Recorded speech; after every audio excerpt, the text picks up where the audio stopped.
Welcome to another episode of ADHD Mums. Today you have me solo, and the reason being is because I want to really start to unpack a common theme in the DMs that I get. My medication and psychiatrist episode, that was me talking about my experience and all the different pathways, how much it costs, how that's worked for me personally, still is one of the highest rated episodes. If you haven't listened to that, absolutely go back. It's going to be giving us the why, my why as to why I changed my mind. Initially, when I got diagnosed, I was not pro medication, and now I am. How did that happen? What changed? What research did I read? And how did I come to that conclusion? That is what we are going to talk about here today. We're going to talk about what are the ADHD medications. One of the most common questions I have asked is why get a diagnosis? Well, if you have ADHD, you might like to try some medication. That for me would be a really great reason why. What is amphetamine? Why do all the drugs finish with the word amphetamine? Is this speed? How does that work? Is it addictive? We should give speed to our kids? What? All of these questions answered. What are the long term consequences? What is the difference between childhood and adult ADHD? When should medication be used? How should it be used? Why are some medications for ADHD used recreationally? Why? Will my child not grow? Will they be short? Will they not eat any food again? How can I counteract that? What about the crash? How do I know if it's working? All of these questions we are going to get to today. So, first off, I'm going to give a very small share about the why. So, for me, my background is mental health. My husband's background is physical health. We really love health, clearly. That's a shared passion of ours. We are generally not people that go to medication straight away. We don't line up for antibiotics straight away. We don't take Panadol straight away. I'm not somebody that would try medication without really thinking about it or take many medications at all. My history as a teenager, I was given very heavy antidepressants.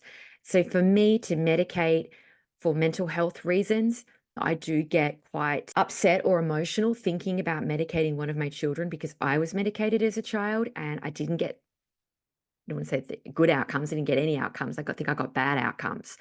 And that was with an SSRI drug.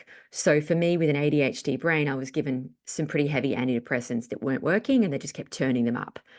And then, you get a lot of side effects. You can imagine how that feel as a child. And also I got the really strong message that there's something really wrong with me because I'm taking a lot of medication and I'm getting a lot of help and I'm not getting better. So for me, that was a really hard thing to go through, to be medicated with something that wasn't working and just continue to give it. The reason I share this is because I want you to know that I am not somebody that medicates easily, quickly without thinking about it. When I was diagnosed in 2021, at the start of the year, by my psychologist that was treating me, and he came out of nowhere and said, I think you have ADHD. Probably not out of nowhere for him, but it was out of nowhere for me. I'd been in treatment for mental health for, probably nearly 20 years, off and on, burnout, stress, depression, anxiety. And I hadn't taken any medication since I was a teenager. I wasn't medicated, but I was just trying to figure out, why am I so overwhelmed? Why am I so anxious? Why am I so stressed out? Why I can't do tasks like everybody else? Why am I getting so angry and impatient? I couldn't figure it out. And I looked on social media with all these present mums that are having cups of tea, watching the kids play. And I was like, I can't do that. I've got no reference point. That's not who I am. Is there something wrong with me? Which, wow, when you're not diagnosed as a child, you do, for me anyway, spend about 20, 30, however many years it takes, questioning what's wrong with me? Is there something inherently wrong with me? Turns out there's nothing wrong with me, but my brain works differently. So for me, that knowledge has been super important. So when I found out in 2021, my husband, firstly, was not open to medication. He's like, oh, I don't want you to just take a pill. And I completely agreed with him. So for that year, I did a lot of lifestyle changes. My psychologist recommended a lot of movement. So I'm very cognitively hyperactive in my brain, impulsive, lots of decisions, lots of excitement, lots of energy, and I'd get burnout and exhausted. And then I'd be snappy at the end of the day because I haven't had any lunch, any chance for self care. I would just go, go, go, take on too many projects.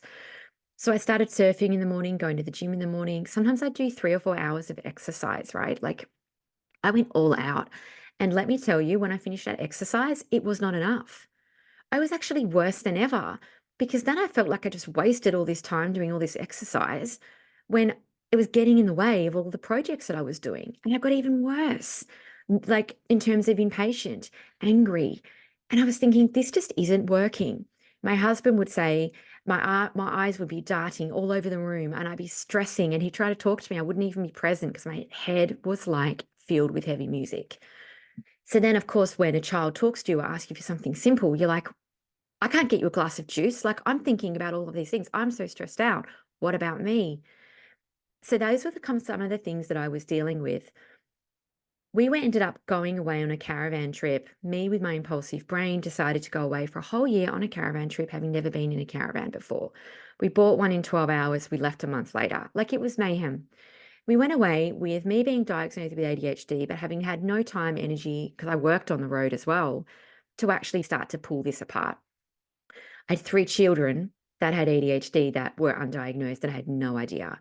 So you can imagine the mayhem in such a small space with so many people yelling, crying, talking, not a lot of emotional regulation, all in one tiny caravan.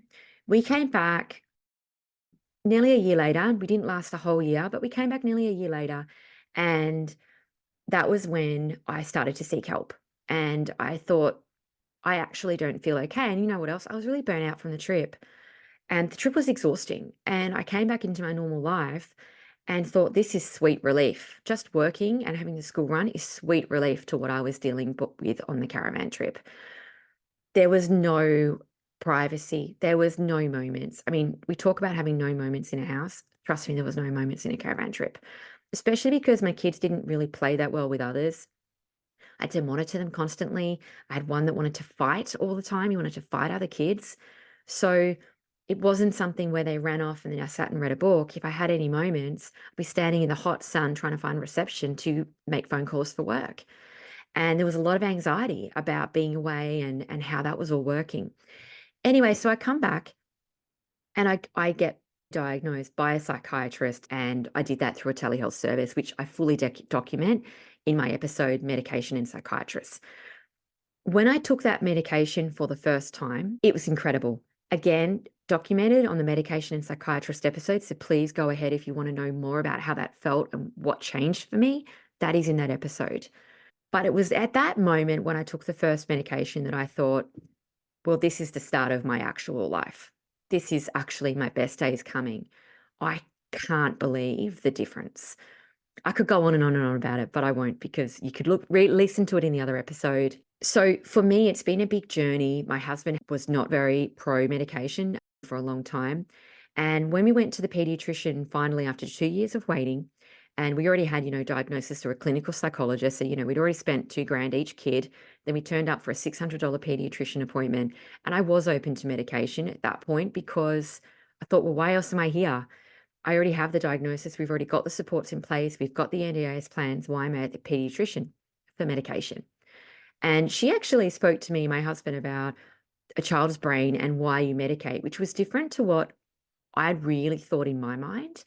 And that was when it tweaked this interest of what does medication do to the brain? How does it change things? And what am I missing with my kids? Am I not giving them the gift of medication? Do they need it? Both of them struggling at school, and both of them are coming up quite high in terms of intellect, but below average marks.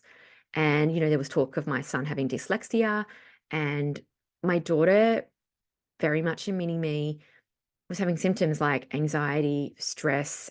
She was getting very burnt out because for her, she has to try so much harder to listen. She has to try so much harder to get the work complete. The homework takes so much longer. So she was always feeling this, trying to catch up, trying to keep up. And I kind of looked at her and thought, am I letting her struggle? Am I like letting her swim without a life raft kind of thing? And what would change for her? The great thing about medication is it happens and works so quickly.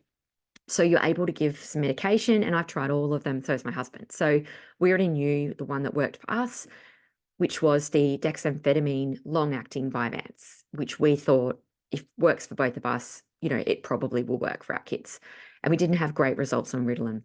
So we gave the Vyvanse to my daughter, and the first day, my husband was blown away with the results, blown away with how happy she is, how relaxed, how more flexible she is, how she can, go and make her bed, put her things in a bag, get in the car when asked. We would spend 90 minutes just begging her. It felt like my husband's a personal trainer, and he would always talk about clients that he had to motivate for every rep. So every single time they did a squat or any kind of weight, it was like, go, next one, you can do it. You can do it. Next one, you can do it. He'd say, oh, it's so painful to have to motivate somebody to do every single movement. You're basically doing it for them. It's like body doubling. That was what my daughter was like to get ready in the morning. It was that painful to stand over her and go, come on. And then, as soon as you start asking her to move a bit quicker, she would then become very upset. So the emotional regulation was out. So the first day that we had this medication, she was a different child. And she was so much more patient with her brothers. I noticed as well, like they can be quite annoying. She's got two little brothers, and she was so much more patient with them. Oh, would you like a turn? Okay. Instead of flying off the handle. She used to walk past one of her brothers and she'd be like, he hit me. And it was like he didn't even touch her, or he maybe he brushed her accidentally as he walked past, or there's always fighting over the couch. Who's on the couch? Who's touching who? What blanket are you using? Flying off the handle. And then she'd refuse to apologize until he moved his legs first. He wouldn't move his legs until she apologized. And it would just be a circus. So those types of things were really difficult. And I felt there was a lot less anxiety. There was a lot less of the meltdown at nighttime. I'm so nervous about this tomorrow. I don't want to do that tomorrow. A lot less RSD as well. So, before she'd be like, well, this girl said this to me. And I'd get a call from a teacher, and the teacher would be like, she's unable to learn. She's non responsive. She's sitting there. She has like cracked it. I don't know what it is about. And it would generally be about something another child had done to her a few days earlier. The school were great. They would actually go in and mediate it between the two girls. But what actually happened is often the other girl did not have an understanding that there was an issue. So it was so small and so blown up. She thought it was this issue that it actually was not. So for her, it's been amazing. Also, I felt like she ate it a lot before she was medicated. I would find her in a walk-in robe with a whole packet of Oreos all the time. And I was concerned, one, that wasn't healthy intake of food, and two, that she would end up an unhealthy weight, or that she would actually grow into an adult that binge eats as a pastime. And I was thinking, oh my goodness, I feel like this women that I've spoken to that binged eat as adults, they generally would say to me that they remember doing that as kids. And I just felt like I need to do something. And I found that medication, she has lost weight, but I think she's in the healthy weight range, and it stopped the binging that she used to do. She more has a healthy intake of food, she makes better choices, and she's less mindlessly eating, and she's more happy. So she's not sitting in a walk-in robe with packets of Oreos of an afternoon every day anymore. So whilst I talk about my children on a particular medication, I don't want you to think that that's the medication that you should go and ask for. Often it can take 4 to 5 medications to find one that works.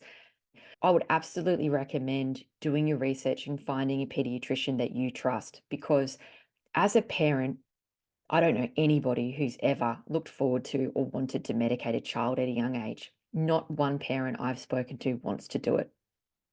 There's so much trust and a leap of faith filling a script and giving a substance to your child. That feeling, for me, I found it horrible. Yes, there's hope, it's mixed feelings, but it was difficult, really difficult. No parent I've spoken to has liked that process. Finding out that that's not the right medication and having to restart, horrible. Often with medications, you need to try more than one.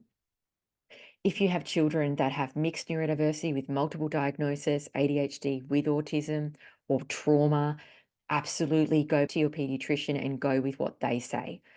I'm just talking about the benefits of medicating overall. I'm not saying that one medication fits all with ADHD and that's what you should ask for. Sometimes with ADHD medications like Ritalin, Vyvanse, and the ones that we're going to speak about in this episode, those stimulant medications can actually unveil and really bring out autistic tendencies if there are some below the surface. If you're talking Vyvanse and your child also is autistic, your pediatrician will let you know that sometimes that can make them a bit more withdrawn, a bit more down. That always go back with your child, what specifically they need, what age they are, and go with that. I would never recommend anybody following what I'm saying about Vyvanse just because it works for me doesn't mean it's going to work for you or your children. Always go back to your medical advice. This episode is about the benefits of medication, not about specifically using one medication. Shortly after we saw these benefits with my daughter, my son Gus, he is a bit of a dynamite and he's a real antagonist. So if you're thinking, oh, what's an antagonist? So what an antagonist does is they seek dopamine by stirring others up. You know that kid that stirs the pot? Yeah, I've got one of those. For some reason, it seems to be the middle kid that does it, and he stirs for fun. So someone will be watching a movie, he'll walk past, turn off the TV, that kind of thing. You can imagine their blow ups constantly, and he would do that as a pastime. So, for example, he could be quite negative with my littler boy, and he would be quite negative with my daughter. So, let's say, as an example, maybe my daughter's singing, she loves to sing, and he would say, "Stop singing, stop singing. I hate it. I hate your singing. You're hurting my ears." And it would be like, honestly, she'd be like whisper singing so quietly, not impacting anybody. And he would be a mental case. And then she'd be like, "He's yelling and I can't stop singing." And it would be this whole thing. The other day, he just said to her, "Oh, you're a really good singer, Gigi." I was like, oh my God, who is this child? He is much more flexible. So, for example, my little son, who is unmedicated and he's a bit of a dynamite, he has a real problem with other people doing things that he can do himself. So, my middle son, Gus, would go and open a door for him. He would jump in and do things for him. If I could imagine something that would aggravate my little boy more, it's something being done for him that he could do himself. And my middle son would spend most of his day doing things for him to upset him. Doesn't do that anymore. And even if I actually say to him, "Gus, stop," Billy wants to undo the gate. Gus, he can actually stop. That is life changing for our house. For an example, yesterday was Sunday and we generally go to the beach. So the first week of medication, we took Gus to the beach. It was the first time we've ever had a nice time as a family at the beach. I know that sounds horrible, but I'm sure people on this podcast would understand what I'm talking about. The beach is actually really difficult to have a good time. It's hot. There's sensory stuff. There's water. So there's danger. There's always some people with their dogs. The dogs want to run over. There's always stuff going on. Everyone wants to swim at once, or maybe I jump in the water. Everyone wants to get in with me. It's a whole thing. Who's got my bucket? Who's got my spade? Then they throw sand at each other. And, maybe there's a jellyfish. It's always a nightmare. But we still go because I actually love it. I love being at the beach. It's just the company that I'm with is a bit dodgy. So we went to the beach last Sunday. Best time we've ever had at the beach. I actually felt quite relaxed. Gigi and Gus both medicated. Billy was, himself, but I only had one that kind of couldn't regulate and one that didn't listen to direction great and one that kind of stirred the others up. The Gus and Gigi were actually great, and Gus actually focused on building this sandcastle and he kept to himself and he didn't even go over and wreck anyone else's stuff. Like it was pretty great. Yesterday was Sunday again, and I had it kind of in my head, oh, maybe he needs a medication break because, I'd heard that you can build up tolerance. And so we decided to give him a break. And also, if I'm honest, we got up really late and I was like, oh, do I want to give it to him at like 9 a.m.? Went to the beach. It was horrific. Went to the pool. He was horrific. If I go in the pool with unmedicated Gus, I can't even tell you. I just want to get a passport. I want to drive to an international airport and I want to get on the plane. He screams. He's in my face. He's so intense. I call him like a kelpie puppy with the level of intensity. Like he's right up in your face. Everything's yelling. He can't talk. He has to yell. And if you throw in like a sinky for any of the other kids, he will get it first. Like he can't wait. Even if you tell him these are the blue ones, these are yours, he will just get other people's sinkies and just irritate everybody. And honestly, he can be really irritating. And so socially, he can be a handful because often when the teams are picked at school, people don't want to pick him. He's a terrible sport. He hates to lose. There's been a lot of changes here. So obviously, taking him to the beach medicated, taking him to the beach unmedicated, different thing. Taking him in the pool, he will just get his own sinkies, bring them back in weight.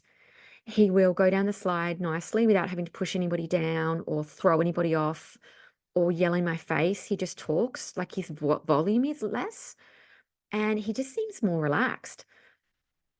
If we were to play a game of cards, for example, unmedicated Gus can't wait his turn. He starts yelling at people, accusing people of cheating. Then he starts cheating himself. And if he loses, he goes insane. He is really difficult to play cards with. If Gigi and Gus are playing together unmedicated, it is like, I mean, it is the most draining experience of my life. They both scream, pick fights, physically hit each other. You can't stop the game because then they go even more psycho and you just want it to end. But medicated Gigi and Gus actually taught them how to play rat-a-tat-tat the other day. And they sat and waited and asked questions and were actually like okay when the other person won. I just couldn't believe it. To be honest, it actually made my younger son Billy look even more off show as normal because I was like, wow, these two are pretty relaxed. And I mean, don't get me wrong, these kids are not drugged out. Like they're still energetic, they are still hilarious. They're both quirky, completely themselves, same interests. They're not sitting on the couch staring at the wall like a lot of people say medicating children is, drugging them out and stuff. Not like that at all. They're basically just less impulsive, better emotional regulation, more able to take direction and listen, less argumentative with each other, more positive in their wording. They actually said they loved each other the other day, which I've never heard them say before. Like literally these kids, I hate saying it, but they kind of hate each other. A lot of people on the podcast have been letting me know that if I medicated my boys particularly, they would be different. And I had it in my head that, we weren't going to do that until it was really necessary. Like my child has to be struggling at school, hitting people or destructive. I'm not going to do it just to make them learn a bit better. Like they don't really need it. That was my thought pattern. That has all changed. So the benefits that I've seen with Gus is, yeah, more positive, less destructive, more able to focus on a task. Like, for example, if I set him up with Lego and go off to have a shower, he'll still be doing it when I get back. He won't have walked off, thrown it at the wall, and then started a fire. Like this morning, I gave him the car keys and I asked him to unlock the car and go put his bags in, and then sit in the car and wait for me to come out to drive him to school. I came out there, he was there in the car waiting, and I was like, oh my God, who is this kid? Because usually he would have got distracted, lost the keys in the garden, or gone down the road on his bike with a friend, put the keys in his pocket, possibly they've fallen out. I'd be on the gutter trying to find them. Or if I'm honest, I probably wouldn't even give him that job because you can't let him out of your sight because he would, turn on the hose and decide to start a water fight with Billy, and then everyone would be wet and I have to get them back changed. Like he really needed a lot of one-to-one, as did Gigi to get ready. So the drain of the morning is definitely not there. Anyway, I really want to continue on about the research and I wanted to do the positive. I wanted to do the personal share because I wanted to make sure that people could hear a real story. This is a relatable life story. This isn't just research. And I don't want it to be classed as that, but I do want to go over some of those questions that people have and I had, and some of those myths around medicating with children. Again, I'm not a medication specialist. I'm not a pediatrician. I'm not a psychiatrist. So this is just a lived experience. Always go seek your own advice. First off, I want to credit Dr. Huberman. He's an American psychiatrist. I also want to credit Dr. Daniel Arman. He's a doctor, he's a psychiatrist, he's a brain disorder specialist. He's a director of the Arman Clinics. I researched a lot of his work, and some of what I'm going to talk about today is based off some of his work. So I'm really going to bring a lot of this research from him and Dr. Armin down into more of a relatable Aussie mum level. But absolutely want to credit those two. And if you want to jump over and you do want to hear more of the science, more of the detail, absolutely that's there for you. So let's talk about the treatments for ADHD and why a stimulant in particular is so effective. First of all, we all know that ADHD affects attention. Now, attention is one thing, but what it actually involves is suppressing the noise that is the background chatter in our heads, turning down noise, visual cues, sounds, conversations in our head that are not relevant. It involves ramping up things that are relevant. what we actually want to focus on, allowing our brain to focus and turning everything else down. A lot of people with ADHD will say that they feel really tired. Now, why that is because your brain is working so much harder to focus. It's working so much harder on figuring out what to do next, what to focus on, and shutting down all of that chatter. People talk about running a mental marathon when they're trying to learn. That is basically what it's like for a brain that doesn't have any medication, that is an ADHD brain. So, Dr. Huberman talks a particular place in the brain called the prefrontal cortex. That is the part that needs to talk to the other brain areas in the right ways. What happens with the brain in a person with ADHD is that there is a lot of background chatter that is very, very loud. So, what we know is that that is sitting there even whilst the child or the adult is trying to do things.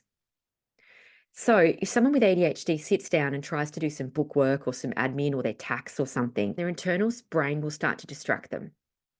So, there is various drugs that help allow the prefrontal cortex to be a better conductor. So, that's a music conductor in like an orchestra. Now, if you do that early enough, you can actually teach the prefrontal cortex of a young child how to operate better, or how to operate at more of a neurotypical level, or at least improve the function that they're at. These sort of circuits create a learning to make it more efficient.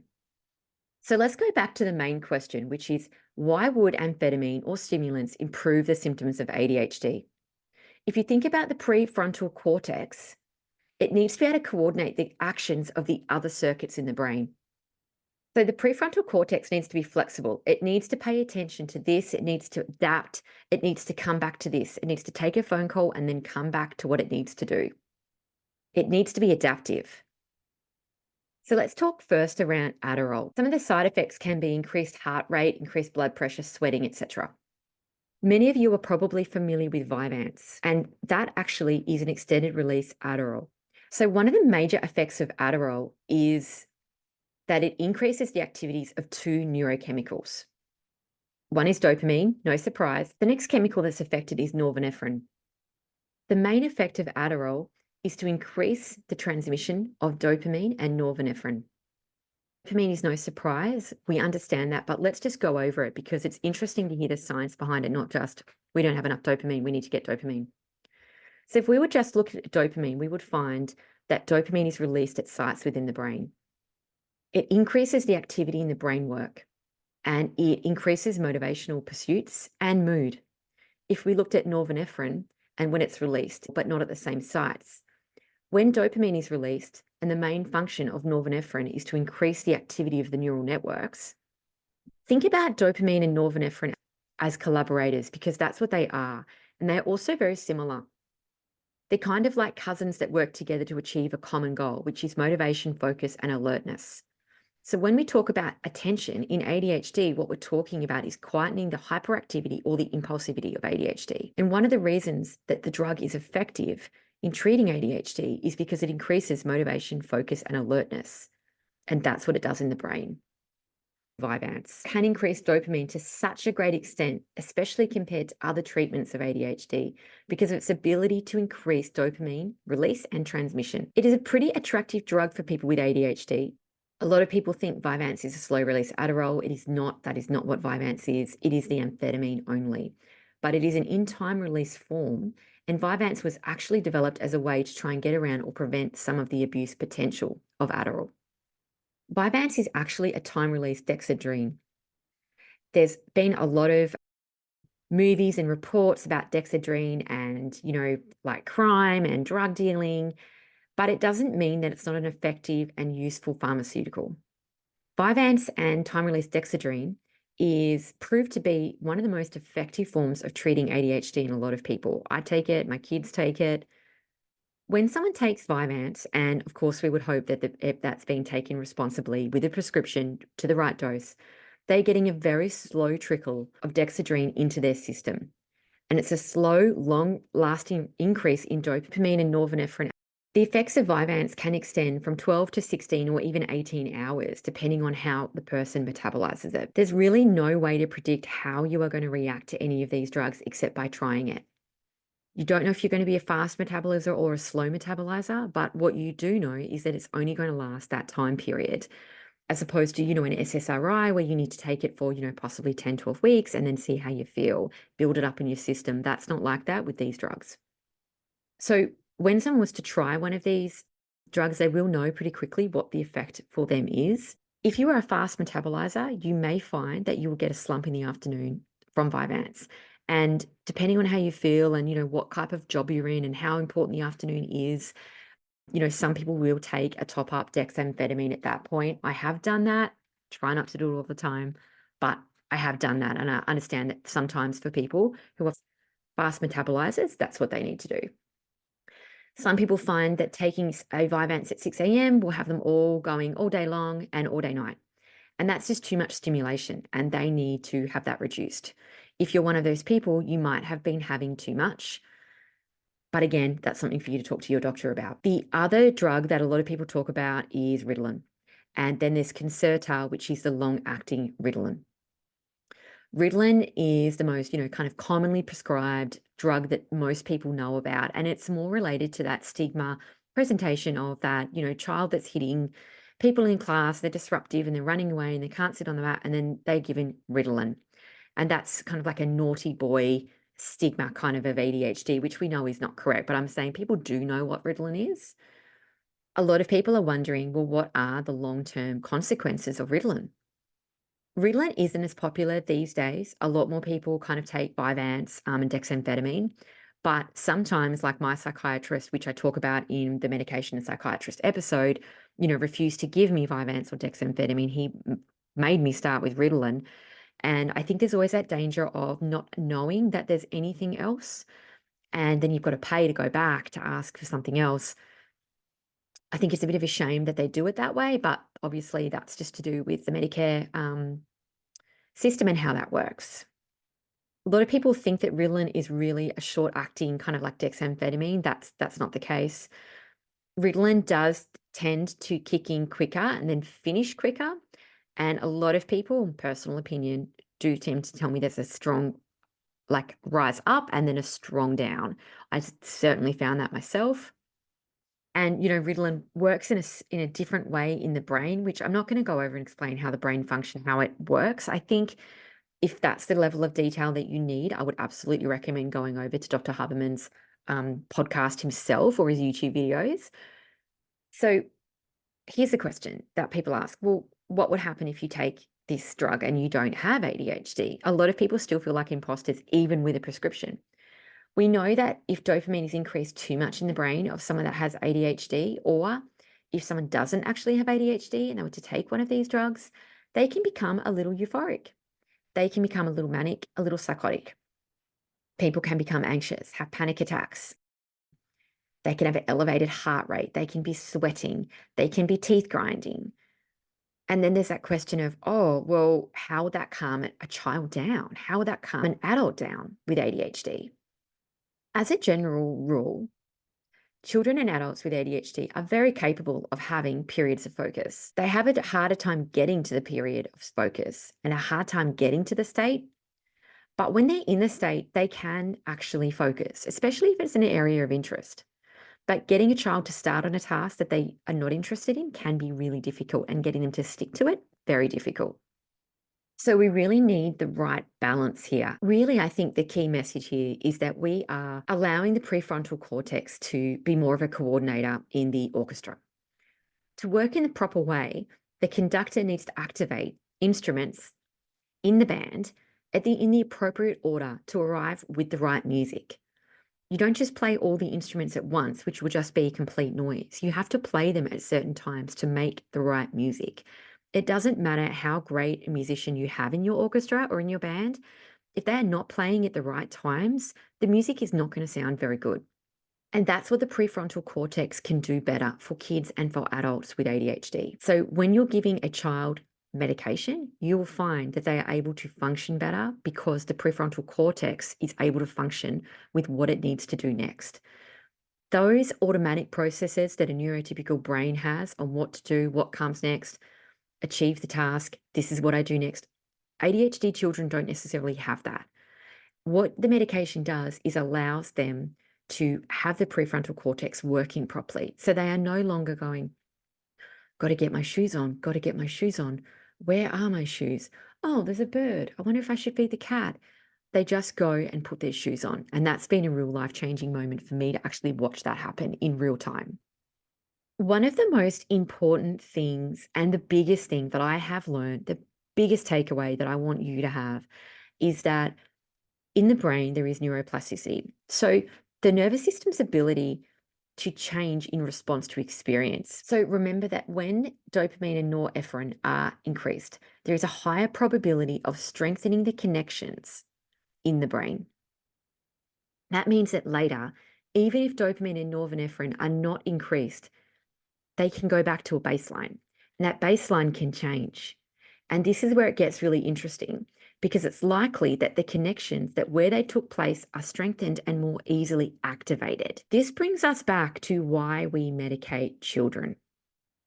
And this is because the brain is able to change.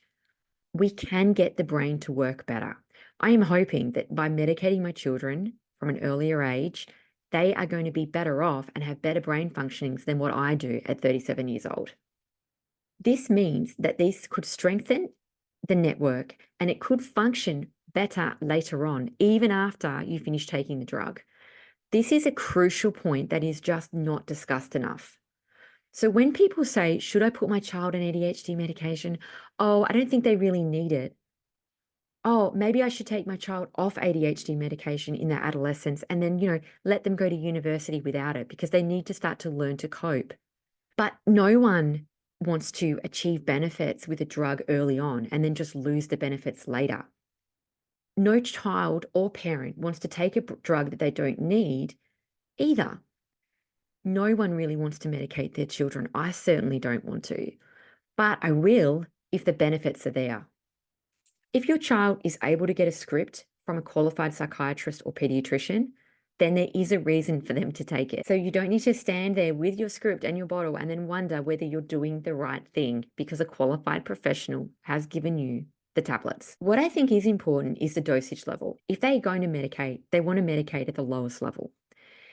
No one wants to give their child more than what they need. And that's when it's really up to us watching the results. You might find that your child doesn't need that much. And if they're not having a good result, you might have a fast metabolism child that doesn't have enough, or you might have a child that, it's too much and they are not feeling good. My daughter will, for example, say to me, I don't want to have no thoughts in my brain. I don't want to have lots though. I just want to have some. And I know if she's had too much when we're trying to get the dose right, she would say, I don't have anything in my mind and I don't like it. Or I tried to do some work today, I couldn't think of anything.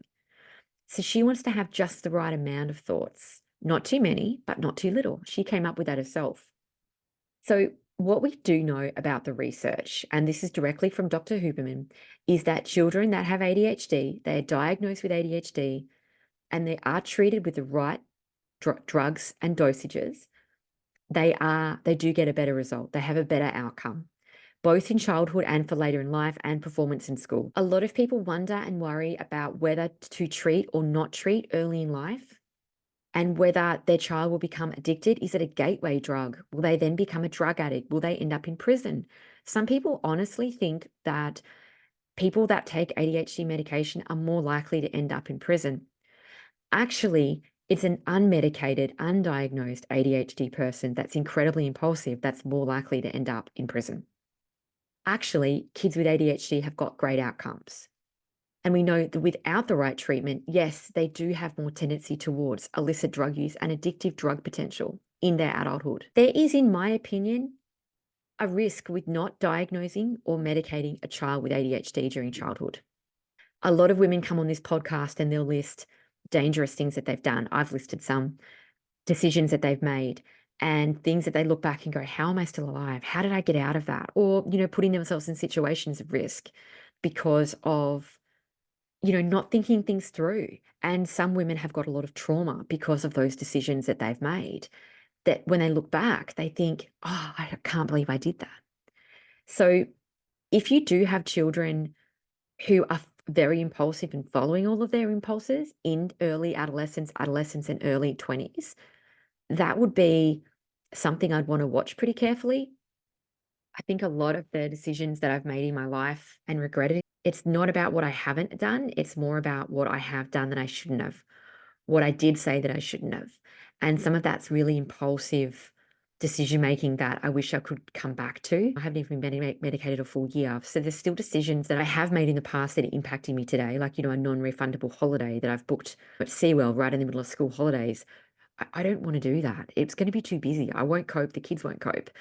So I'm trying to move dates and make decisions that are better decisions because I would have gone on that holiday and then wondered why I had such an awful time. One thing that we also do know that any child, adolescent, or person that's younger than 25 that has taken ADHD medication that has ADHD, no doubt has achieved some neuroplasticity in their brain. They have no doubt improved their brain function. They have no doubt got a better conductor than what they had in the beginning. These circuits in their brain will get stronger and are more likely to function better without medication in the future. A lot of people will say that you can taper off ADHD medication prior to 25. If you were to take a child or an adolescent off these drugs very quickly, it would abruptly cease increasing the dopamine and the norepinephrine. That then can create lethargy, depressed mood, not feeling good, anxiety, anger, irritation. Just a word of warning, if you to take your child off quickly or go off drugs quickly yourself, and we know with a shortage that can happen and it's not that person's fault, you can find a real drop to the dopamine. Reduction in dosage over time is something I would look at for my kids after the age of 25 or earlier if they feel that they need to. But we do know that we are building neuroplasticity in the brain. We are building better neurons. I don't want my children on their medication lifelong. That's not the point of it. The point is to help their brain function better so they can function without medication and their conductor in their brain works better. We know that people can take completely different dosages and have completely different effects. We also know there's a genetic difference on how much dopamine and norepinephrine that a person makes. This is going to have a massive difference as to how they react. We want to have the lowest possible dose and increase only in order to achieve positive benefits while paying attention to any side effects that are arising. We as mothers are the best to know at what these side effects are. From personal experience, I started my children taking Vyvanse in the school holidays. A lot of people believe taking school holidays as a break from medication can be really good, but my daughter actually kind of needs it every day, if I'm honest, and so do I. The reason I did it on school holidays was because I wanted to control the environment. I didn't want to send them off to school, find out there was a substitute teacher, and then have my child have a meltdown and then wonder what went wrong. I don't want to pick them up from school and hear all the negative things that happened that day, but not be sure whether they happened or not. For me, I really wanted to use the school holidays as a time to really watch my kids closely, just because it was the first time we'd ever done it before. If we were to do my third son, I probably wouldn't be as concerned. But for me, I did use the school holidays and the weekends to try things. But you can always be in constant communication with your teachers. What the research says in terms of height and weight, and we never know how tall someone's going to grow, right? The only real example we can give is with twins. And if one twin is given ADHD medication and one isn't, then, who grows more? That is one of the only ways that this can really be studied. If you look at the research and the data, it actually looks like kids with ADHD that are treated with ADHD medication actually are slightly higher in height and they actually have slightly heavier body mass indexes. So, but BMI doesn't necessarily mean height, right? So you could mean that someone's shorter and heavier, but it might mean they could have been taller. Actually, the research shows that the height is the same as well, if not taller. So then there is no research to show that it restricts height. The pediatrician did say that sometimes she does take kids off ADHD medication in school holidays, basically to refeed them. And they do use heavy calorie diets to try and build the kids up. I think if you're watching your kids' food intake and they are eating enough, then I don't think there would be any risk at all. But I suppose if you had a child who was on a really heavy dose and they weren't eating at all any days, then I think, it's such a strong calorie restriction could, affect height. And that's a really hard one to know, but I wouldn't come back to the medication and go, well, that's going to restrict my child's height, so I don't want to take it. I don't think that's the case. Well, that's actually not what the research shows. In terms of risk to cardiovascular health, if you wanted to do best case scenario, you would try and improve cardiovascular health, or at least not put it at additional risk. So there's going to be the obvious things like not smoking, not vaping, and also regular exercise. The other thing that comes up often is alcohol. A lot of people will DM me about this. Obviously, I'm not a medical professional. You should always follow your medical professional's advice. However, I have drunk on ADHD medication, but what I will tell you is that I'm less likely to drink, I'm less interested in drinking, and I'm also less likely in binge eating. So I actually have found it to be quite a reduction in alcohol and in food for me. So I do find myself more fit, strong, more focused at the gym, and overall more healthy. I think what Dr. Huberman's kind of referring to is if you were to take medication, sit and, smoke cigarettes, vape, drink a lot of alcohol, maybe smoke pot, weed, something like that, then obviously your cardiovascular health isn't going to be in a great space because of all of those things that you're doing. However, a lot of the research says that, doing those things can really affect the cardiovascular health. And that's probably more of a risk than the ADHD medication.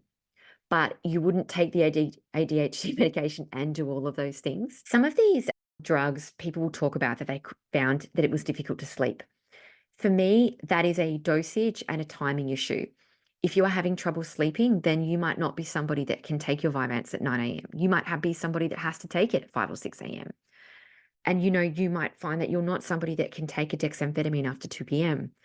You might find that, 12 o'clock is your limit. You might find you need to limit your caffeine at the end of the day. You might need a better wind down time. Some people find that that's the case, and you might need to look at your dosage or your timing, or maybe that's not the right drug for you. Everything is up to personal opinion. Everything is up to your pediatrician, to your doctor, and to the conversation that you need to have with a significant other if you have one, and what your gut feels for you as a mother. Because your gut and how you feel as a mother, I think overrides other people's opinion. So you have to sit with what you believe and how you feel because you don't want to push yourself into something that you're not ready either. Medicating a child is a lot of work. Constantly checking in, monitoring, speaking to your kids' teachers, checking in with them, watching them closely is exhausting. But if are planning on taking the steps to medication, I don't feel like you can take the script, take the dosage, schedule from the pediatrician or from the psychiatrist if it's for you, and just take it without question. I would always be looking up, thinking, and, trying to problem solve things or, ask for a different drug completely because some of that problem solving, I do see people kind of give up easily.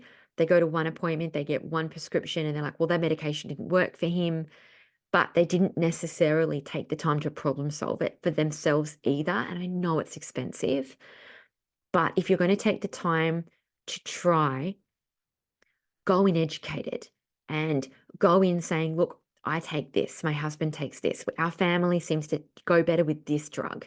What can we try? And try to problem solve it and think about things yourself and then go back with some bit more information. Please don't get $600 in on the first appointment, get a script and then not go back. There's so much more to learn. And I really encourage you to go into the Facebook community group and ask questions and share experiences because you are just but trying to do the best thing for your child. And holy shit, that's a hard job. And I was never somebody that I thought would medicate my 6-year-old son. I never thought, and my husband was like, I never thought we would do this. This is not what we wanted to do. But when I look back at the results, we have to do it for him. And if I can have their brains functioning as well as possible, that's important to me. And the other thing, the piece that I think sometimes people miss is confidence. My son started saying things to me in prep like, I'm not a good learner. And that broke my heart that he doesn't think he's a good learner. He thinks he can't read and he doesn't think it's going to go better. And he knows he's in the lowest group. He knows he's not good. And that makes him not want to do it. And I don't want him to have a story in his head that he hates reading because he's terrible at it. Okay, so that pretty much sums up ADHD medication. It sums up what the medications are, why we take them, what it does to the brain, is it addictive, long-term consequences. We've gone through the kids. I think we have well summarized it. If there's anything that I haven't covered, please let me know. If you have any DMs that you would like to share, please feel free to send them through. I'd love you to join us on the Facebook community. I would love you to come across, give us a like, subscribe, share the episodes with a friend, jump into an ADHD group online on Facebook and say, hey, I listened to this episode on how and why we should medicate. So, anyway, I'm going to get off my high horse in this solo episode where I've just completely talked the entire time. You know where I am, you know where to find me. Thank you so much for listening, and I hope this has helped you.